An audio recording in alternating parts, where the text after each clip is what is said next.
Hello friends, welcome back to Rohini Andhra style recipes and vlogs.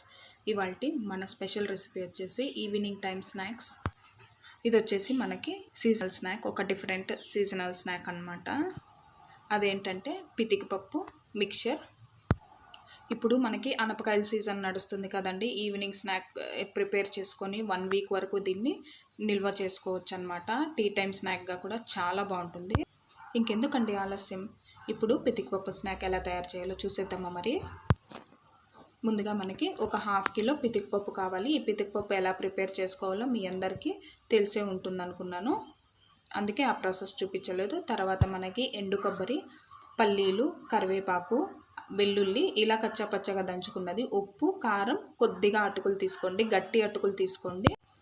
తర్వాత stove పై ఒక pan పెట్టి deep ఫ్రైకి సరిపడా నూనె వేసుకొని నూనెని బాగా కాగనివ్వాలి. ఇలా నూనె కాగిన తర్వాత మనం పితికి పప్పు ఉంటుంది కదా, అది వేసేసి బాగా డీప్ ఫ్రై చేసుకోవాలి. ఇలా చూడండి, ఈ నొరగ మొత్తం తగ్గితే మనకి వేగినట్టు అర్థం. ఒకసారి చెక్ చేసుకున్నామంటే సౌండ్ వస్తుందన్నమాట. అలా అప్పుడు తీసేసేయాలి. తీసేసి ఒక బౌల్లో వేసుకోవాలి. తర్వాత అదే ప్రాసెస్లోనే మనం పల్లీలను కూడా దోరగా వేయించుకోవాలి. మరీ ఎక్కువ డీప్ ఫ్రై చేస్తే మాడిపోతాయి కదా. ఇలా జస్ట్ ఇలా కలర్ వస్తే సరిపోతుంది. ఇలానే పచ్చి కొబ్బరి కూడా గోల్డెన్ బ్రౌన్ కలర్ రావాలి. పచ్చి కొబ్బరి వేస్తే చాలా టేస్టీగా ఉంటుంది ఈ పితికి పప్పు మిక్చర్లో. తర్వాత అటుకులు వేయించేసుకోవాలి. జస్ట్ అటుకుల్ని వేసి తీసేస్తే సరిపోతుందన్నమాట. ఈ పితికి పప్పు మిక్చర్లో అటుకులు వేయడం వల్ల కూడా చాలా మంచి టేస్ట్ వస్తుంది. తర్వాత కరివేపాకు కూడా వేయించేసుకోవాలి. లాస్ట్లో మనం వెల్లుల్లిని కూడా వేయించేసి స్టవ్ ఆఫ్ చేసుకొని మనం వేయించుకున్నవన్నీ కొద్దిగా వేడిగా ఉన్నప్పుడే మనం ఉప్పు కారం చల్లుకోవాలి. చాలా చక్కగా వేగాయి కదా.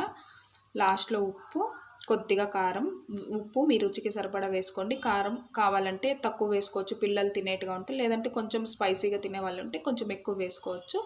ఇలా ఒక్కసారి టాస్ చేసుకొని మొత్తం అంతా నీట్గా మిక్స్ చేసుకుంటే మనకి పితికి పప్పు మిక్చర్ చాలా ఈజీగా రెడీ అయిపోయింది కదా. ఇంకెందుకండి ఆలస్యం, మీరు కూడా ఈ సీజనల్ స్నాక్ని ప్రిపేర్ చేసుకొని ఎలా వచ్చిందో కామెంట్స్ రూపంలో అయితే షేర్ చేసేయండి ఫ్రెండ్స్. ఇంతే అండి ఇవాల్టి నా ఈ వీడియో కనుక మీకు నచ్చినట్టయితే ప్లీజ్ లైక్ చేయండి, మీ ఫ్రెండ్స్ అండ్ ఫ్యామిలీ మెంబర్స్కి షేర్ చేయండి. ఇలాంటి మంచి స్నాక్స్ కోసం నా ఛానల్ని అయితే సబ్స్క్రైబ్ చేసుకొని పక్కనే ఉన్న బెల్ ఐకాన్ని యాక్టివేట్ చేసుకోండి. Thanks for watching my video.